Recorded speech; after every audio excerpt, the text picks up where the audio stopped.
My name's Mike Burks. I'm Managing Director of the Gardens Group.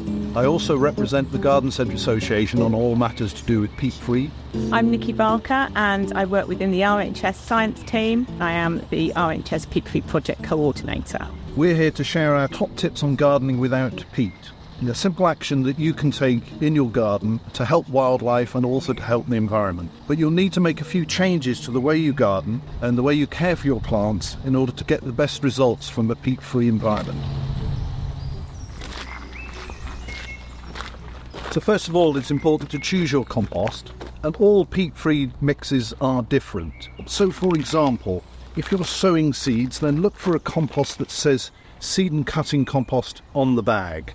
Or in fact, if you are growing plants which need a specific soil, like ericaceous species that like acidic conditions, then choose an ericaceous compost. And because you're trying to find the right compost that works for you, either share a bag with friends or in fact choose a smaller bag and trial it first.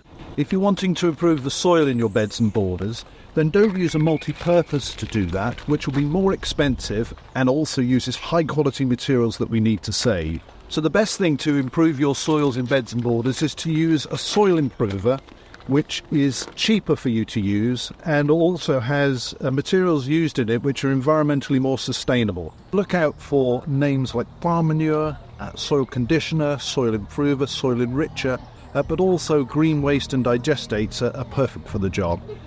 But also your own garden compost. The compost that you make is not useful normally for a potting compost, but it's wonderful for improving the soil in your garden. All brands of peat-free compost are different and they use a wide range of ingredients. So that's why it's important for you to try different ones to find the one that suits your needs best. So some of the ingredients that are used will include things like composted bark or bark fines and some wood and timber products. Others use coir. And then some will use ingredients like wool or digestates from biogas plants. And then there are others which will contain loam. So the John Innes ranges will have loam. Another word for that is soil, sterilised soil. And where you've got a combination of a multi-purpose compost with John Innes added, that's sometimes a good transition between peat-based compost to peat-free.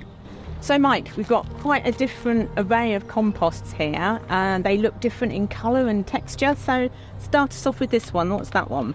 So this in the seed tray here, the cell tray, is a seed and cutting compost. And as you can see, it's much, much finer than any of the others. And the reason for that is that if you're sowing small seed particularly, what you don't want it to do is to fall down the crevices of the compost and get lost. So a much finer type of compost for that purpose. So that comes back to using the right product for the job. Absolutely. And here we've got a multi-purpose with John Innes in.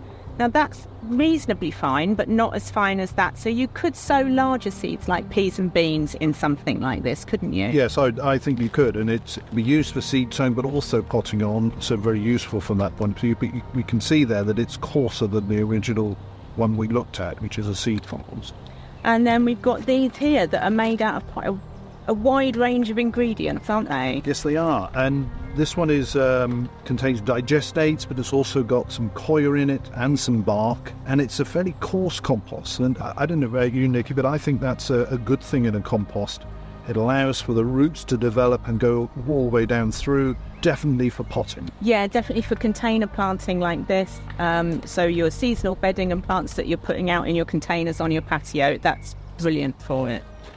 And then this one is made from very different ingredients. So lots of wool in this, although I'm not sure you could tell, and bracken too, and again, a coarse compost, but very different ingredients, but still ideal for potting. And then the last one we have here is lots of composted bark and wood products that make it up with some coir too, a bit in between the two. Because they've got all these different ingredients, you do need to try one and then try another one and see which one works best for the type of growing that you're doing.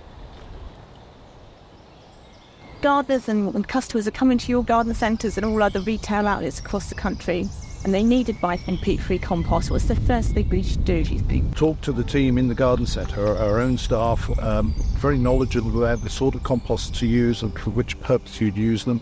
They'll also be using them themselves at home, but also there's other places too that you can get that information.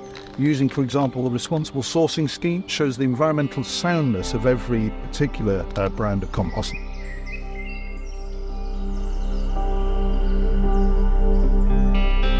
When you've chosen the right compost for the job that you want to do, you've got your Peat Free Compost that works for you. You might need to make a few changes to how you water and feed your plants from seedling stage to their final size. With these seedlings, you can see here, they're actually looking quite dry on top, but further down, they're really moist. And that's quite common with Peat Free Compost, this dry crust, which causes us to then overwater. So always check the watering lower down before you water. This is another example of some foxglove seedlings. Now, these are quite big and have been potted on, but you can see this is really dry on top. They're in a coir pot which degrades. You can plant it straight into the ground. But there's loads of moisture down here where all this root is. So again, they don't need watering. When you have done your seeds, make sure that the compost is nice and moist when you sow the seeds. And to stop yourself overwatering, consider using something like a mister rather than a watering can, just to keep that light amount of moisture on the surface rather than drowning the seeds in water from a watering can. Once you've got your seedlings to this stage, for example, as well, you might want to start feeding a little bit earlier. When you've got the first true seed leaves through, use a dilute liquid feed, and there's a wide range out there now that have been manufactured specifically for use with peat free composts. So when you're growing your peat-free plants, start feeding that bit earlier, when the first true seed leaves have come through on your seeds and cuttings. But also, once you've potted them into pots, if you've bought them ready to go at a garden centre, then I'm a big fan of liquid feeds, and there's some really good liquid feeds out there that have been designed for use with peat-free compost. But there are other options as well, aren't there, Mike? Yes, indeed. And as well as your options, what I like to do is to use slow-release fertiliser like this one, which will add as a background fertiliser for your pots and your tubs and your hanging baskets. And then I would use on top of those the liquid feeds that you were describing, Dickie, but also those, especially those that are designed for peat-free composts. And there are some organic ones as well, which will give you a really good food for the plants as they need. A really good tip, if you're somebody that forgets to feed your plants, that's where these slow release fertilisers come into their own. Yes, indeed. So as the plants need more food when temperatures warm up, so more is released, and as it cools down, when the plants need less food, so less is released. So it's the perfect background. So one question we do get asked a lot about houseplants and peat-free compost is that there seems to be more fungus gnats, those annoying little flies, little tiny flies you get coming out of the top of the compost. Now this is usually comes back to the watering again. Try and maybe water from the bottom, because fungus gnats love that really damp top layer in your houseplants, and that's where they lay their eggs. So always check before you water. This doesn't need watering, even though it looks really dry on top. There's loads of moisture down below here. Another tip that you can try if you've still got fungus gnats is scrape that top layer off, so you're getting rid of those eggs that have been laid, just maybe 1 centimetre, and replace it with some grit, horticultural grit, and it could be decorative grit as well. It makes it much harder for them to get into it. So another really common question we have about peat-free compost is that often in seed trays and seedlings, and sometimes in your pots and containers, there'll be little toadstools come up, and often people then just throw all their plants away. Don't do that.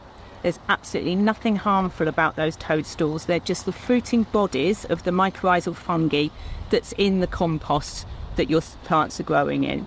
It's completely harmless to you. You can just snap them off and chuck them on your beds and borders or in your compost heap.